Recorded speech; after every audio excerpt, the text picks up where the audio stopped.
للہ رب العالمین والصلاة والسلام علی اشرف الانبیاء والمرسلین وعلی آلہ وصحبہ اجمعین وبعد۔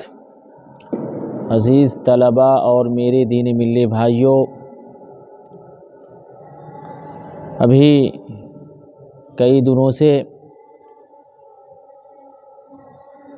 قبر پر پائے جانے والے حرام اور شرکیہ اعمال سے متعلق گفتگو ہو رہی ہے۔ گزشتہ کل کے درس میں قبر پر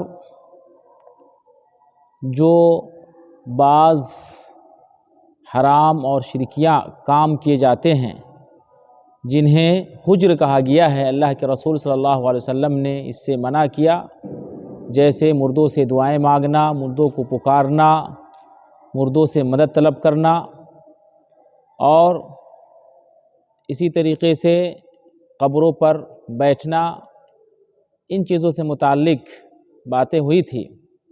آج کے درس میں قبر پر ہونے والے شرک میں بعض کا ذکر کیا جا رہا ہے۔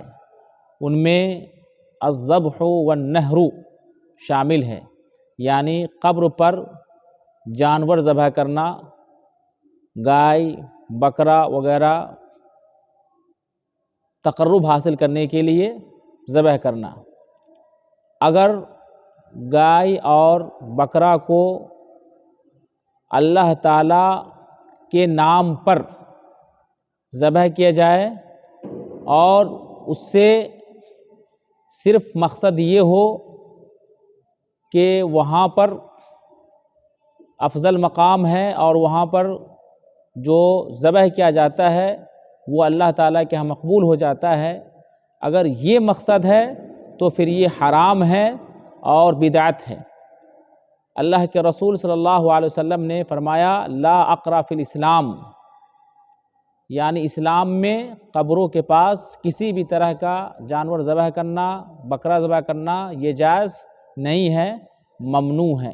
عبدالرزاق کہتے ہیں کانوا یعقرون عند القبر بقرۃ او شاۃ، کہ مشرکین اور کفار مکہ قبر کے پاس بقرہ یعنی گائے ذبح کرتے تھے اور بکرا وغیرہ ذبح کرتے تھے۔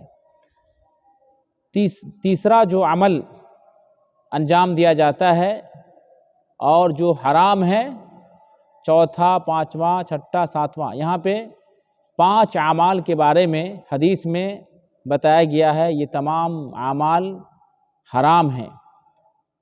پوری حدیث ہے مسلم شریف کی جس میں اللہ کے رسول صلی اللہ علیہ وسلم نے ان 5 اعمال سے منع کیا ہے۔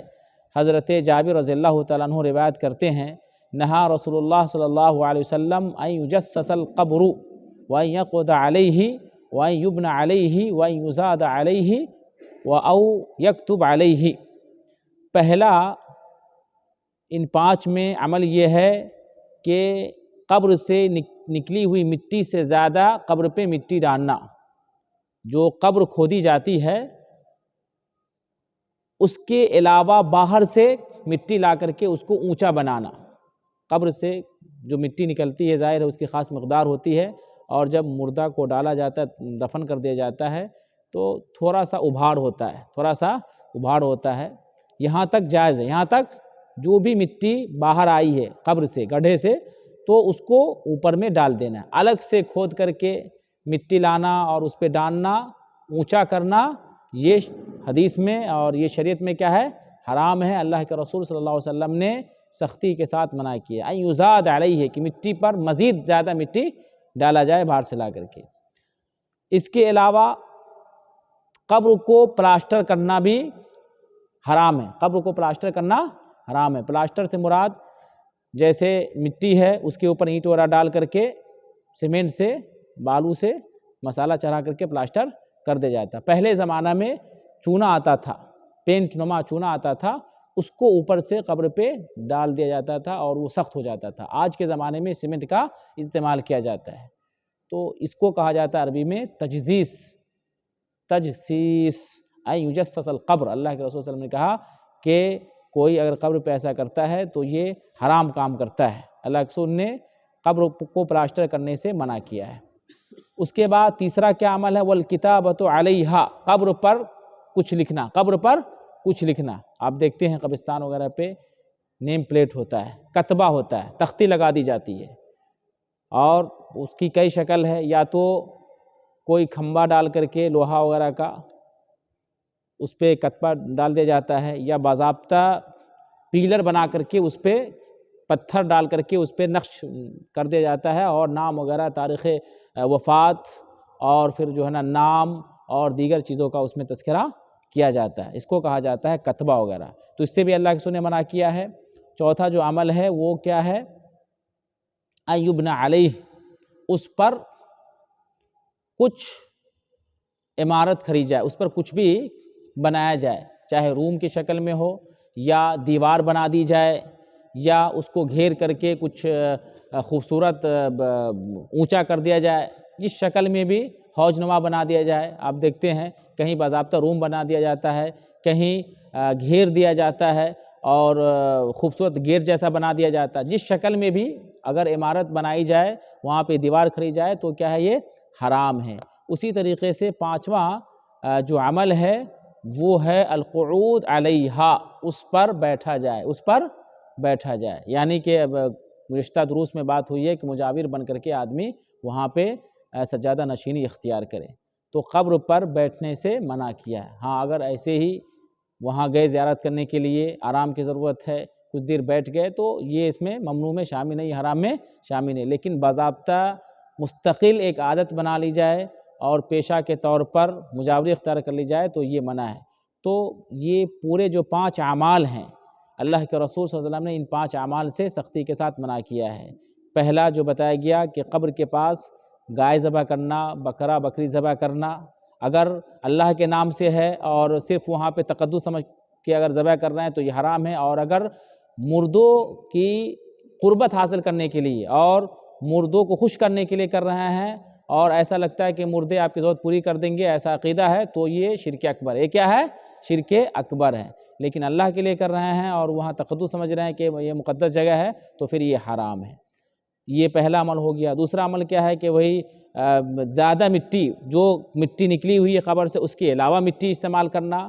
اس کے بعد تیسرا عمل کیا ہے؟ پلاسٹر کرنا۔ چوتھا عمل کیا ہے کہ اس پہ کتبہ لکھنا، کچھ بھی لکھ کر کے جو ہے نا اس میں ڈالنا، اور پانچواں عمل یہ ہے کہ اس پر عمارت کھڑی کرنا اور بیٹھنا۔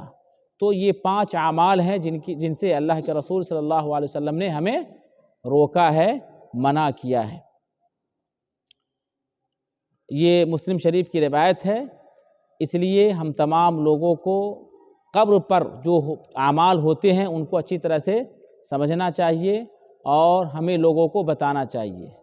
بہت سارے گاؤں میں، آپ لوگ کی بستیوں میں اور آپ لوگ کے علاقے میں یہ عام ہے، اور لوگ آج بھی اس کو شریعت کا حصہ سمجھتے ہیں، دین کا حصہ سمجھتے ہیں۔